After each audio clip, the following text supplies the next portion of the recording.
Welcome to the Dozen Speed Film Foundation's Money Video. This presentation is not an official numbered catalog entry, but instead an atypical fourth wall spill of tea meant to provide all the answers I could think of to unasked questions about this channel's intent and financial business model philosophy, explained as completely and concisely as possible, if you can believe it, which was achieved by cutting out lots of unnecessary expositional sentences like this one. To cut to the chase, the major point of this pitifully honest and languid but also sanguine outpouring of my soul is to shake down your wallet. I mean, announce and appeal for that unfortunately necessary evil of life, money. This is gonna cost me.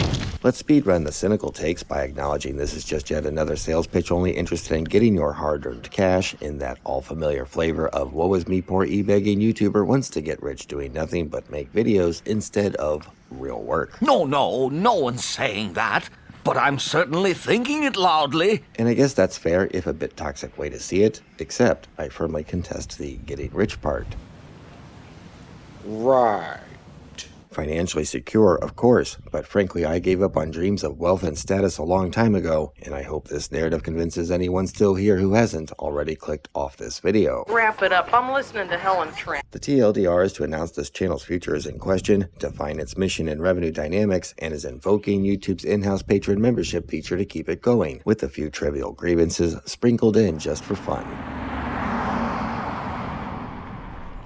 First, while making occasional reference to YouTube as an entity in my videos, I do my best to keep out the current affairs, complaints, and even the very fact it is hopefully the place you are watching them on, making this video a very rare exception for this channel. Such subjects rarely age well, and I strive for more timeless content that isn't so mechanically involved with the culture of the moment on the platform.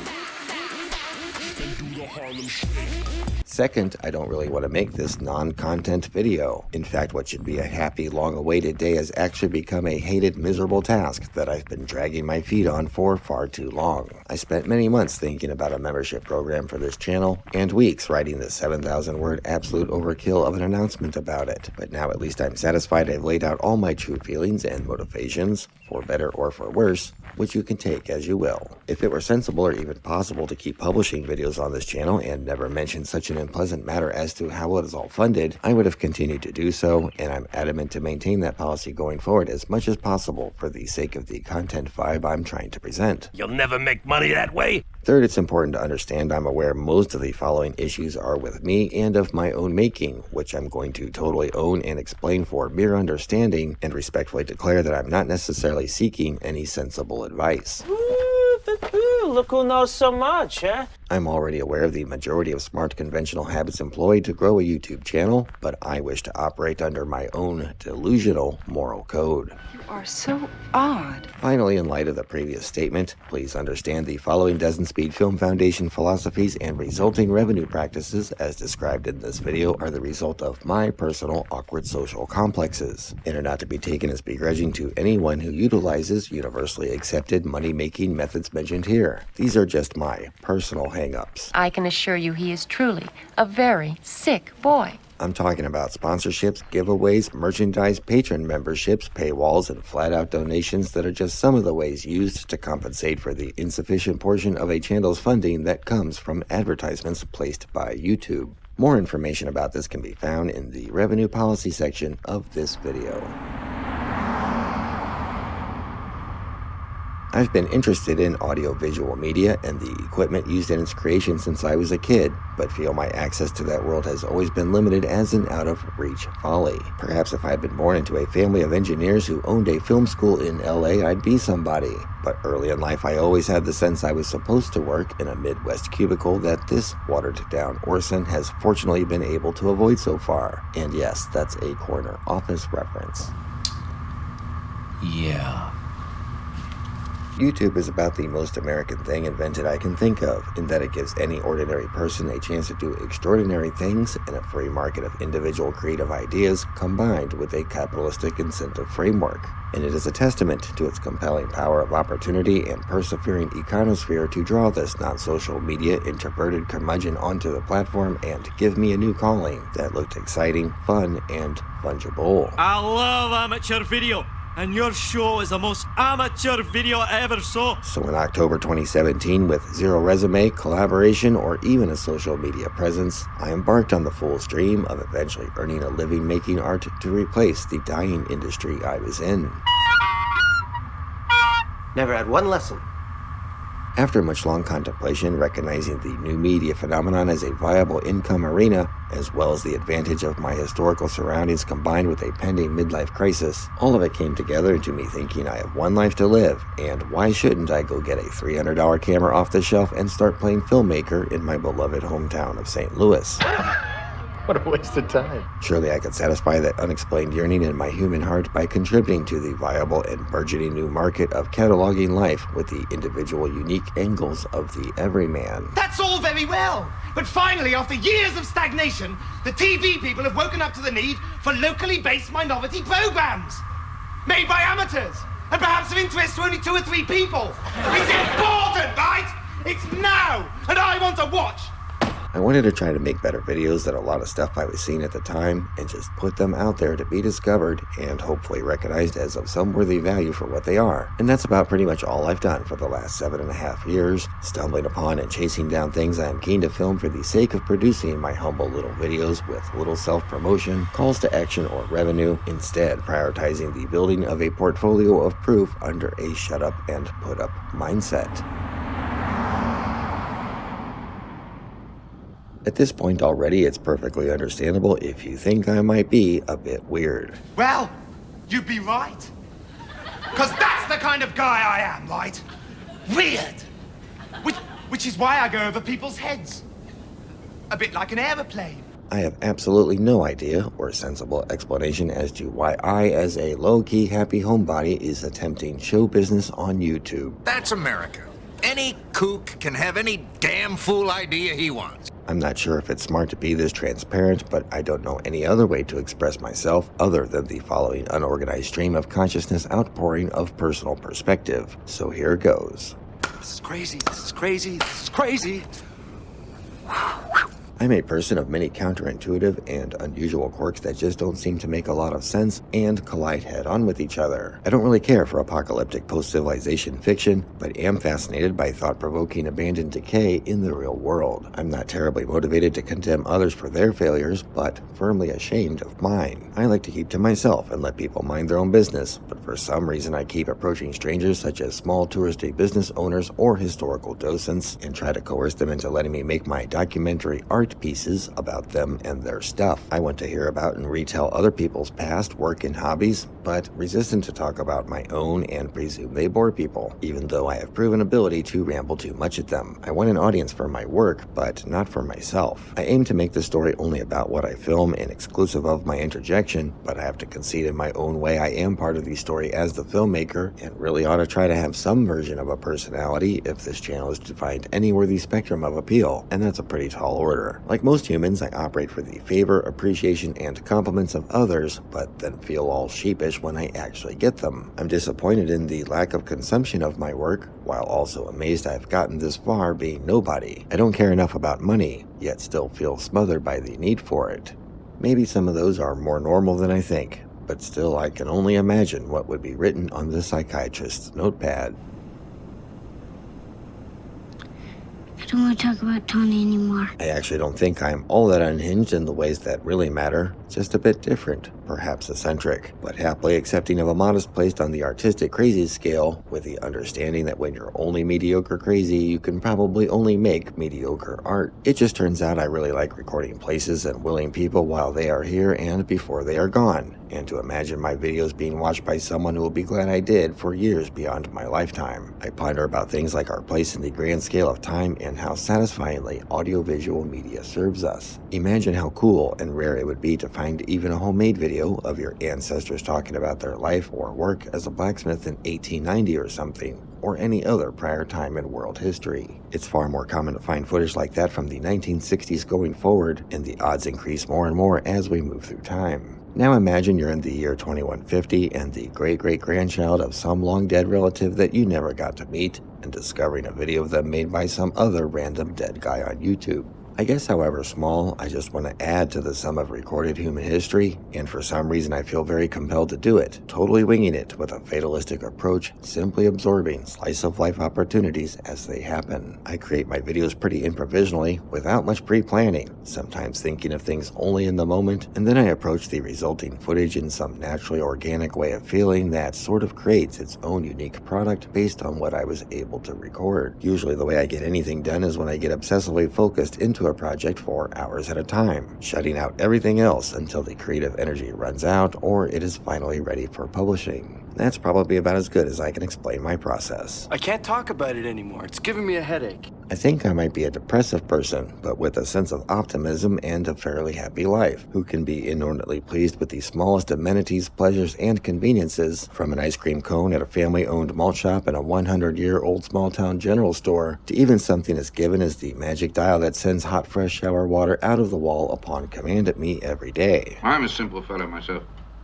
Easily satisfied with the best of everything, including, I hope, some startling events to come. While I need money to live and operate like anyone else, I don't really care about how much of it I have, or showing off how much of it I have, or using it to throw my sense of self-importance around. The best point of it to me is to simply overcome any barrier to happiness, and not a measure of self-worth. It's a concern of everyone, and the satisfying part of having dollars to drop is eliminating the stresses around payment of debt and obstacles to having a pleasant time go-karting or dining with a friend. I just need enough to live your basic semi-luxurious life, and quite frankly stand amazed at where everybody seems to get it all. I've lived so poor for so long, there's now a point of value for money I don't desire to cross. $400 to spend the night at a historic hotel or a day at Dollywood? Sure, but $5,000 for a penthouse suite in Vegas or a Disney World vacation?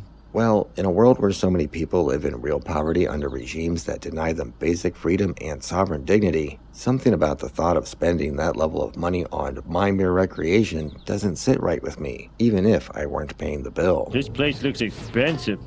I feel like I'm wasting a fortune just standing here. All I can really tell you is I genuinely feel like a happy person, optimistic and hopeful, and want to create media to be any positive force for fellow humans in my community with like-minded sentiments and interests. And that's how we ended up with this eclectic channel from a self-claimed misfit calling himself a sentimental video artist. I coalesce the vapor of human experience into a viable and logical comprehension.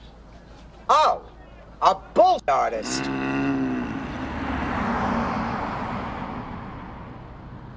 I wanted to see if I could make videos good enough to attract an audience based on the merit of presentation and style alone, despite shoestring resources, without most of the over-sensationalized gimmickry, formulaic strategies, and psychological tricks designed to clamor for attention among a million other channels doing those very things. Come in, ladies and gentlemen, see the House of Wax.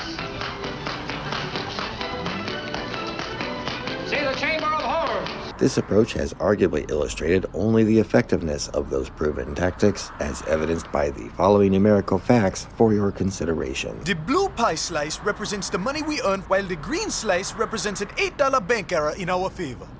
Over 300 videos have been produced and published in the first 90 months of the channel, over 2/3 of which are St. Louis related, and currently make up over 71 hours of total published available content. It took just a few days, less than 6 years, and over 250 videos to reach the minimum monetization requirement of 1,000 subscribers, and the channel has just been able to maintain the 4,000 annual hour watch time requirement for the last 3 years. If a channel drops below 4,000 hours in the most recent 365 days, it loses its status in the YouTube Partner Program. Therefore, application was delayed to make sure watch time could be maintained, and that would not happen.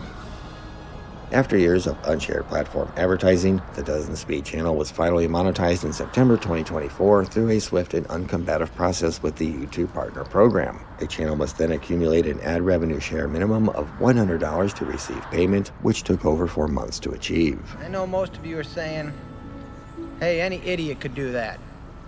Well, it was tough for me, so back off! Sorry about that. A dedicated bank account was created, and after over 2,700 days of operation, the very first payment was received in March 2025 in the amount of $137. Holy schlamola! What are you gonna do with all that kablingy? To date, I have forked out over 5 figures on this effort, not including the time I spent that might have yielded 6 if I were miserably on the grind all that time. This has resulted in only a gross return of 3 figures so far, in counter to the Foundation's outstanding debt of an additional 5, not including administrative compensation, which is now seriously jeopardizing the security and ability of the channel to maintain progress and growth. Income to date consists of the singular $137 payment for ad revenue sharing and an unsolicited $500 donation from a gracious historical society I have collaborated with extensively. $500 is $500, Mike. The next qualifying ad revenue accumulation payment is projected to be received sometime in the next 3 months whenever it exceeds $100 again. That sucks. Expenses to make and maintain the 7 years of existing content on this channel and yet published footage include but are not limited to cameras and related equipment, editing hardware and software, as well as ongoing investment in archival digital storage systems, which is a fancy way of saying lots and lots of massive external hard drives, vehicular fuel and expenses related to locational filming, and goodwill spending at most of the enterprises featured, all totaling well in excess of $10,000. Wow. The conclusion is this is less financially rational than an industrial state electric vehicle startup, and it seems crazy anyone wouldn't give up on their foolish video making dreams as a living in all that time for these kind of returns. But what could more indicate I'm not just in it for the money? I play the social influencer game very badly on purpose because I want the most genuine response, reaction, and engagement I can get while coping with my shy and unassuming ego, which is why the typical video of mine never asks you to do all the social media obligation things I trust everyone knows about and will do on their own if they really want to. Well, okay, hotshot. In my old age, I've come to realize I'm useless with fiscal discipline. I bought some land on the moon next to John Travolta. Some of which stems from those pesky esteem issues that make me hesitant to claim a price on my worth. I seem to need others to validate that for me, which in my mind at least allows me jurisdiction over what offers I accept. Oh, are you always so picayunish? No, I'm Lithuanian. Without trying to be overdramatic, my bank balance is bad. I need some money. Oh, is that all? Okay, let's go ahead and be dramatic about it. I mean, really, savings depleted, can no longer afford rent and utilities, much less major upcoming expenses bad. We are at DEFCON 1. I don't think the amount of money needed is really all that much in the grand scheme of how much seems to be flying around out there. It's slipping through the auction room at $5.2 million, and I'm going to sell it here. Fair warning, at $5,200,000. Let's just say that of all this channel's paltry 1,200 something subscribers that don't even rank it in YouTube's top 12 million or contributing even $2 a month, the situation would 180 towards stability, growth, and enhancement, thanks mostly to very conservative overhead needs further described in the summary section of this video. This thing reads like stereo instructions. My theory on why I don't have any money is because I'm too stupid to make it, too ethical to scheme and steal it, and too proud to beg. Well, one of those has to break, and I don't want to live with any guilt, worry, or stress that comes with the second one. My capacity to do much about the first one is limited, so that just leaves relenting to option 3, i.e. this campaign appeal video. So, you need money. The problem is I'm putting in all my work and essentially not getting anything out of it other than personal satisfaction and a few connections. So I got that going for me, which is nice. I have personally been going underwater since the pandemic started. I have utterly failed to acquire any wealth, and 2019 was the last year I managed to break even. I did try investing once. My money problems are nothing a few endowments, grants, or a little crowdfunding can't fix, and I have no real sob stories to capitalize on. I'm just a poor earner with no real qualifications other than a camera and a wholesome soul who can't resist pursuing a living more than making one. I've been recording my life in pastels. But now the pain of my choices is just getting to be all too much to bear, and it's not fair to my family and friends, especially Mrs. Dozenspeed, who has always been unobjectively supportive and gone along with any of my crazy schemes that haven't managed to last. I'm sorry! Come on, give me one more chance, please! Come on! Ow! Ow! Ow! I'm in hell! I'm in hell! She deserves to not worry about words like bankruptcy and eviction, and quite frankly, I have to turn it around one way or another and quit being a burden to everything she's worked for, and I desire to exceed her modest material appetites as a reward for all the years she's put up with me. Money simply slips through his fingers. It's ridiculous. I just really want to keep adding to my collection of video art pieces, and for them to find their recognition, preferably while I'm still alive and can benefit from the monetary value the world decides to place on them, so the thought of losing time and momentum not working toward that goal is extremely depressing, and I'm really torn between giving up or pushing through until the dream works. I'm in a glass case of emotion! Here's where I'm going to have a little childish outburst about how far this channel has gotten to date related to the effort I feel I've put into it. This won't sound like petty whining at first, but trust me, we'll get there. It is in my humble opinion this channel has some very good things going for it, which I want to acknowledge and express my gratitude for. While the audience is small, and perhaps that is the reason why, based on the comments it seems to me folks who watch my efforts are about the classiest and most civilized I've ever seen on YouTube, and I'm not just saying that to butter your apple. The commenting isn't often rude or excessively sycophantic, but almost always well written and poignant, with many real genuine people adding their enlightening anecdotes and encouragement, some who are quite intimate with the subjects at hand. When a member of the family who runs the oldest hardware store in St. Louis adds value to one of my videos by bothering to take a moment to comment on and even compliment the work, it's most validating to me, because that's exactly some of the people I make these videos for. Statistically, my channel has other positives, such as a current lifetime like ratio exceeding 98% and an above average RPM. That's the rate of pay-per-view essentially, which is great if that could be scaled up, though I expect these rates will drop with volume and popularity. Another satisfying trend I think I'm seeing is the timelessness of my anthology seems to be coming through, as many videos I published years ago still routinely get a few clicks and comments here and there. Even knowing the inconsistent, non-formulaic, low-key art films of varying random subjects without a good-looking, charismatic presenter all make for a steep hill to climb, out of context it's amazing to see what traction my channel has found under all the circumstances. But I must admit I'm feeling left a little underwhelmed when comparing it to the greater statistical success of other channels that seem to put very little apparent effort into presentation. What do you think I am, some kind of a jerk or something? It's easy enough to dismiss with, well, maybe it's just because your videos are lame and boring. And for most people, they probably are in the whole scope of things. I'm just whining that my efforts into editing and sound design within the genre haven't yet seemed to pay off as much as I had hoped. So 10 out of 10 for style, but minus several million for good thinking, huh? I feel as I've watched at least 50 out in the field channels started after mine, sail right past in sub counts and views with even less videos than I can manage to eke out. I've observed one person repeatedly start an outperforming channel over and over, currently on pace to do it for the 4th time, gaining views and subscribers at a faster rate with 1/10 the content. You raised my hopes and dashed them quite expertly, sir. Bravo! I've witnessed my painstakingly crafted artisan pieces get less watched than random, uneventful, unaltered raw clips straight out of a dash cam. Flames on the side of my face. Then there's the seemingly abandoned channel with the single-digit video count, keeping almost perfect pace with my last 200 videos, despite not publishing any for the last 5 years. Seriously, 200 videos has only put me like 60 subscribers ahead. Meanwhile, I have at least one video with less clicks, much less actual views, than the number of hours I spent making the thing, and sometimes it's all just pretty demoralizing to a point anyone would wonder why they even keep trying so hard. I know what you mean. I know the number of subscribers and clicks don't mean everything, but they mean something. Anyway, sorry for the rant. Apology accepted. After all, you're only human. At the end of the day, I could be quite content as a very niche filmmaker under the radar if I had a loyal band of aficionados who provide enough funding to keep me anywhere above the poverty line. If we don't get no tolls, then we don't eat no rolls.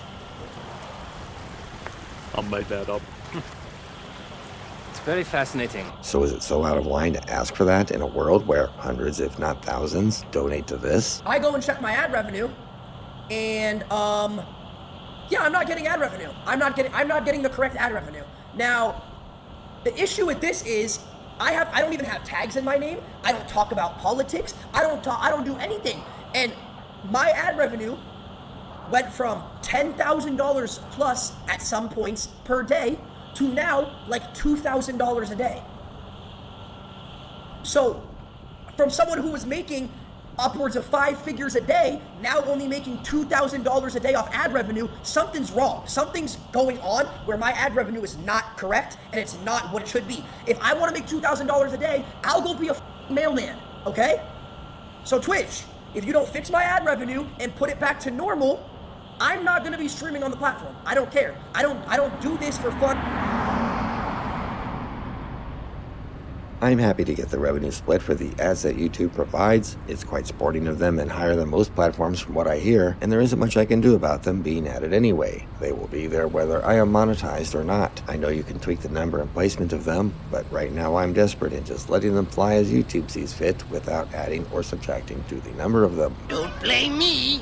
I didn't do it. When I get rich enough to forego mid-rolls because they dare contaminate my art with their despicable interruptions, I will do so. How dare you! I know of only one inspiring person out filming new material in the field without an extravagant budget that can manage to survive off the YouTube ad money alone without doing sponsorships and the like, thanks to more or less uploading virtually daily for nearly 2 decades, and even they had a Patreon and I think merchandise at one point. But that's an outlier example of a nearly impossible feat for anybody, myself included, as at my channel's current rate of growth, I should catch up to a 737,000 subscribers around November, in the year 6385, so I figure I'd better explore some options. Fix it, fix it, fix it, fix it, fix it, fix it!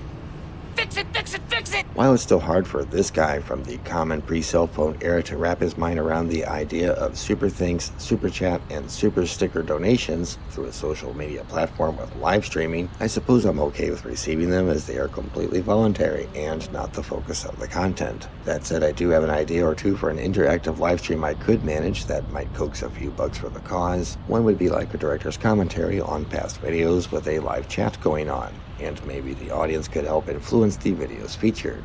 I wonder if anyone would be interested in that. No, stupid idea, stupid. Another thought, of course, is merchandise, but I don't think there is any market for that at this point. If that day comes, however, it will most likely start cautiously with conventional old coffee mugs and t-shirts, because that's safe and what I like, as I have an ever-accumulating collection of them as practical tokens of support and places I've been. Merchandising! Where the real money from the movie is made. The strategy for this would be to source top quality, local as possible suppliers and then charging a nearly offensive amount of money to compensate for the made in USA stuff that lasts and the expected low volume sales, blatantly intended to raise funds. Come on, if this stuff is too nice for you, I've got some crap. I like the idea of promoting or showing authentic local products I actually like, or a postcard club, or that one guy's racket of selling prints and Polaroids, but I don't have the zeal or resources for doing those kinds of things, especially without confidence such efforts would be fruitful, but would be sure to eat precious time needed for producing more documentation. Nothing must stand in the way of the work. I'm open to sponsorships I can present in my own restrained manner and that I can morally live with, but no one has contacted me yet with even illegitimate offers. You wanna buy 8? I don't know how high of a threshold of subscribers and views one needs before that happens, but it's more than 1,270, averaging 990 views per video. Oh, shuts up! But as a channel with a local small business focus, I'd rather have more obscure local sponsors and have even established efforts to create my own unique old-fashioned like TV commercials as a sort of retro throwback. To be clear, I'm not trying to be or act like an advertising agency or anything. It's just meant to be a fun way to deal with the subject in a way complementary to the historical posterity theme, etc. I pity the fool that doesn't have swag Ingle jewelry. Come here, fool, where's your jewelry? I've managed to create a few after a whole lot of pavement pounding, trying to explain this idea to owners of the type of local business I'm happy to represent, but imagine the skepticism when some nobody comes in off the street offering a promotion angle no one has ever heard of for free. I'm just cautious. Experience has taught me that every toothy grin hides an extra row of teeth. Instead of making another video or even a separate section in this one about this, I'm just going to run down the gist of how my local TV commercial project works real quick right here. Contact via email if interested. Okay, here we go.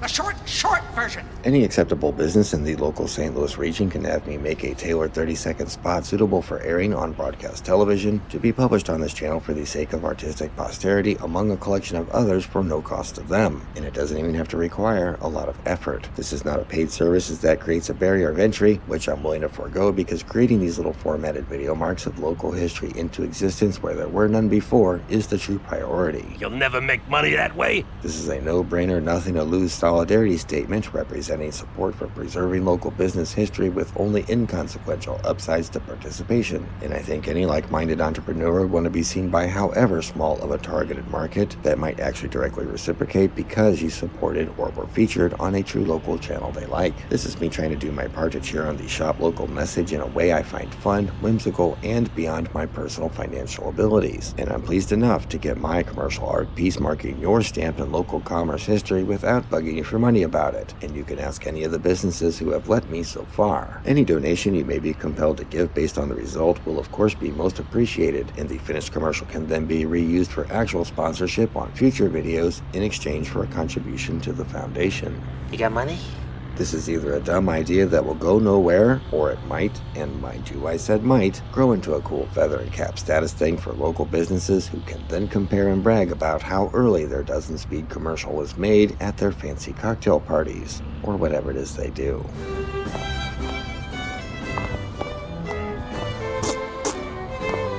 Of course, I could do all of this and none of the cost would matter if I just had one or two George Harrisons in the audience. Right, that's the motion to get on with it, passed with one abstention. I now propose that we go without further ado. May I have a second, therefore? Yeah.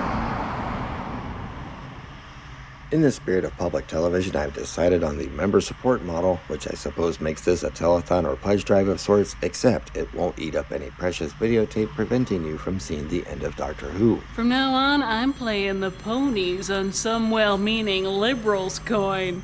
Ka-ching! I have chosen to utilize the in-house YouTube version of Patreon for my and everyone else's simplicity and sanity. I'm sorry if this choice is an issue of personal preference, but I figure we're all here anyway. People willing to give their credit card number to Patreon or anyone like that are probably just as, if not more likely, to give it to YouTube, and the convenience will make things less complicated, a theme you'll find repeated throughout this explanation. Traditionally, members receive some exclusive benefit or material item in exchange for their financial contributions, and I too find that naturally alluring to some degree. However, to limit my anxiety about maintaining a new video production detracting responsibility, I'm essentially going to offer nothing of the sort, at least to start with, for the following high and mighty reasons. Is this some sort of a joke? You didn't like that? I simply resist the idea of putting any access limits on my work.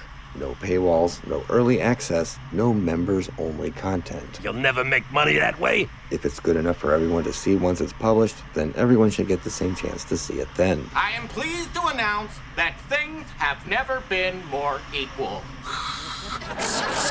Enough! I like the idea that it is free for anyone to watch on YouTube, and payment is optional, discretionary, and non-obligatory. Hey! You don't have to pay! Read the sign! At this point in the story, it should make perfect sense that accepting money for my efforts from people's free will is what I'm most comfortable with. Maybe think of it as an isolated a la carte cable channel you would happily pay just a couple of bucks a month for, or a satisfying charity donation for poor, starving, sentimental video artists in America. I send my $5 a month, see?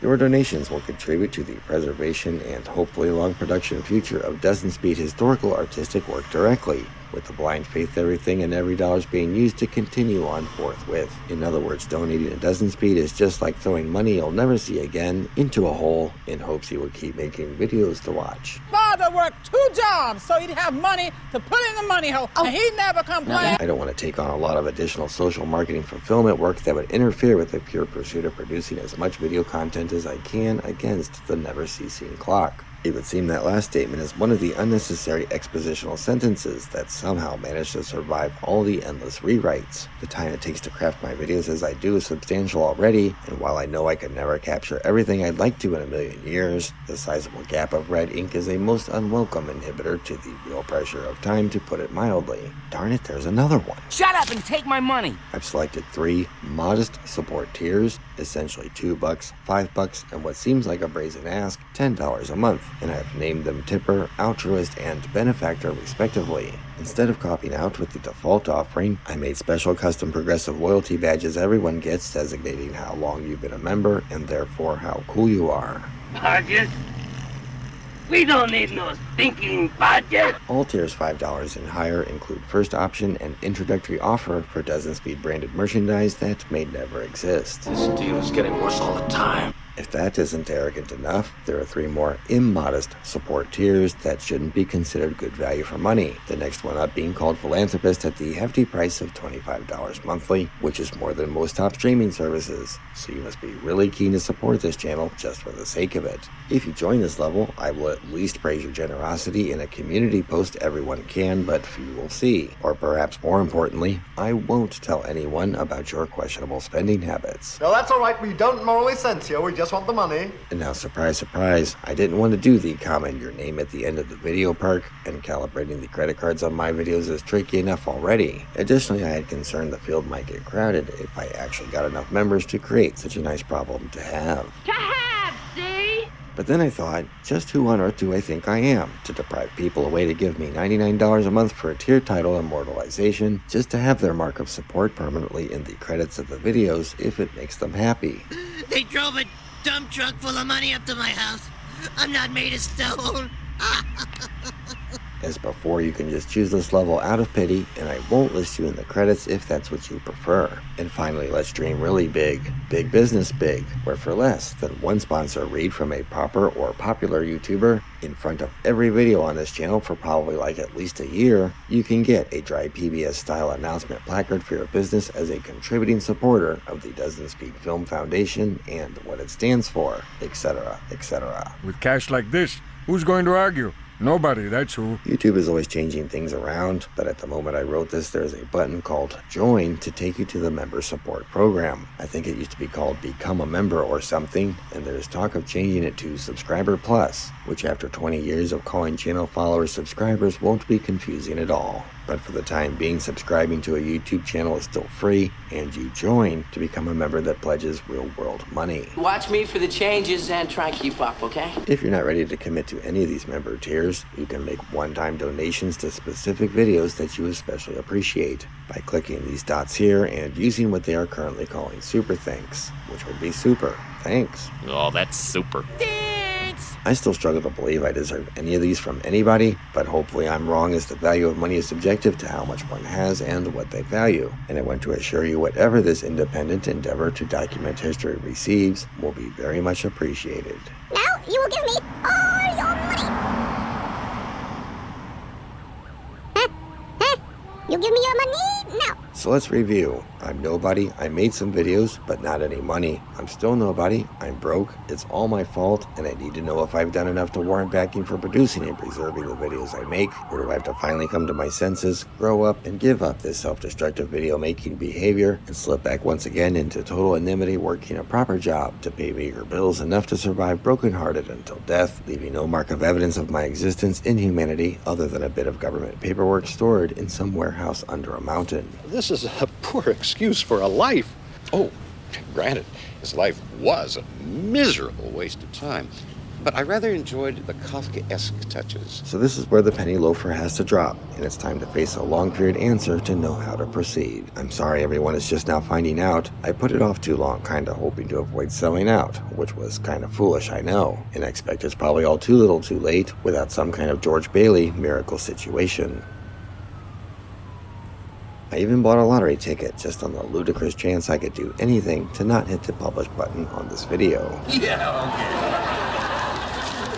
Obviously, I have a bias and think I've made some unique and special pieces of media, but unquestionably, I have acquired a good amount of absolutely irreplicable footage, a lot of it yet to be published and existing only on my off-cloud hard drives, which I'm struggling to keep up with as my safe redundant data storage system, which is a highfalutin way of saying I always need to be buying more hard drives. I don't normally like to foreshadow what I filmed or what projects are coming out, or especially when they're going to come out, because I've grown to hate deadlines that compromise the chase for perfection, and I don't need to add any to my own plate. This is largely thanks to the uncanny probability that something will go wrong and I will look like a lying fool when the software crashes, or the internet goes out, or there's some unforgivable flaw in the render result, or some all-new unpredictable always worked 1,000 times before quirky issue that one way or another conspire to make sure I don't deliver when I said I would. To be fair, sometimes delays are caused by the sentimental video artist's evil twin, the temperamental video artist.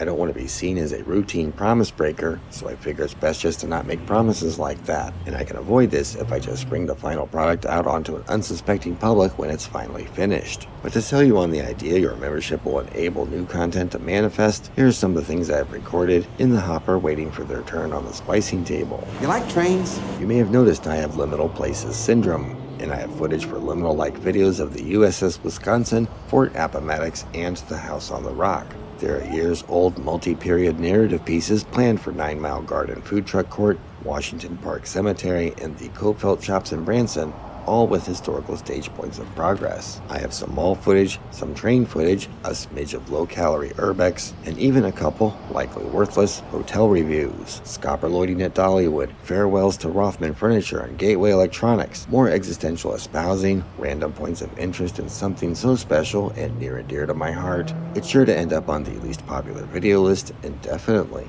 If nothing else, I'd like to argue I have something genuine, if a bit unconventional going, and think it would be a sad shame if it were starved to death over nothing more than a modest amount of money. But that's all I need. And that's all I need too. I don't need one other thing. Not one. I need this. All my equipment is getting pretty old too. The average component is at least a decade old. He wrote on a keyboard from 2009. My current primary cameras are over 5 years old. My editing software is 4 generations out of date. And the machine I use is sweet, but was built back when there were only 44 US presidents. Well, first of all, I think it's fair to say that I wouldn't be with you here today if I didn't have something to plug. I work in an unfinished basement in a humble little house with non-professional grade equipment, and I'm fine with all that. I just want the bills paid and to cover the overhead of production. I don't care very much about not using an expensive camera that costs more than all of mine combined, as I have a healthy dose of it's about what you do with what you have that matters flavored copium, and I'd be most happy to keep my older than average car running forever if possible. A loaner?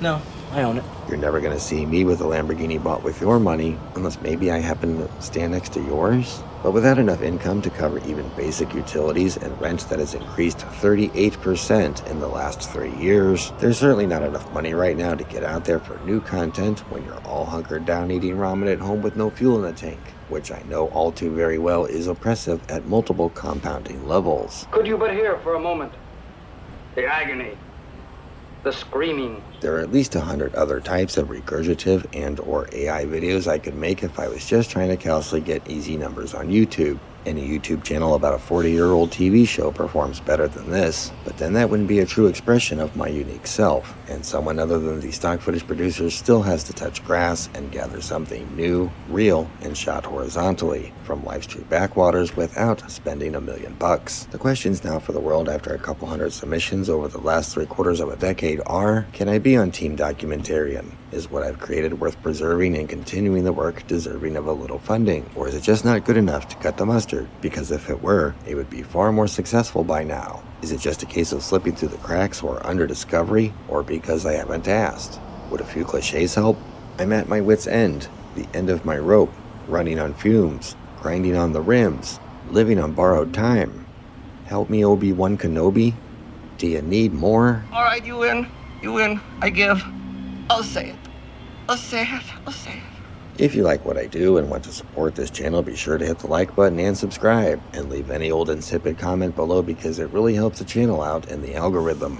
And don't forget to click the notification bell to enable all notifications and go into your phone settings to allow mobile alerts from YouTube so you never miss a new Dozen Speed video as if your life depended on it. Be sure to watch all the videos to the very end without skipping the ads and then share them incessantly with everybody you know or encounter from now on until everyone is extremely annoyed with you and you're completely outcast by all of society. Well, I think it's funny. On a more serious note, I will on this rare occasion suggest if you have any questions or insults about anything divulged in this video to comment them below. And there's a special secret link in the description to a favorite song that pretty much sums up all the feelings I have about the subject of this video in less than 3 minutes. Oh! Oh, now you tell me. Throughout this video, I try to make a few jokes to bring levity to this dire issue of income I have, mostly to help me get through the painful task of making it really, but the message is very serious, and I don't feel I can say enough how crushing it is to not just production, but even motivation to produce. Time is money, and money can buy time, so to speak, especially when I think of all the projects that may have been finished days earlier, if not for dozens of little lack of funding foibles and their trickle-down effects. With so much work left in the archive waiting to see the light of day, I really think the tremendous emotional liberation of simply being out of debt and paying the bills would really fuel me to network, film, and publish more, so that I may continue to cheer on the mom-and-pop industrial complex with my nanoscale one-man band grassroots operation. Why? Who knows? I've heard of several instances of others about these stipulations, pitfalls, and moral compromises found all too often when it comes to so many of the large common YouTube channel sponsors, so it's a pretty apprehensive subject for me, and member support sounds like an easier way to avoid sacrificing integrity, creating unwanted drama, and staying independent. So please consider how much power your donations could truly mean in that regard. A man can dream, though. I'm not going to promise to quit making videos entirely if I can't get the financial support I need, but the production will unavoidably be severely inhibited and possibly compromised if I have to seek alternative income again. And I don't want to break the momentum of my fervent efforts the last year of retirement has afforded. Well, if that's your best offer, I'll get out, but I'm not making a nickel on it. So at this time in history, I just don't know what's going to come out of all of this, but I do know nothing will if I don't clear this major hurdle of opening the spigot, which now I have. And the only thing I'm sure of is I have another video to make before I throw in the towel. Thank you very much for your consideration and for watching. And I don't mean that in an Eddie Haskell kind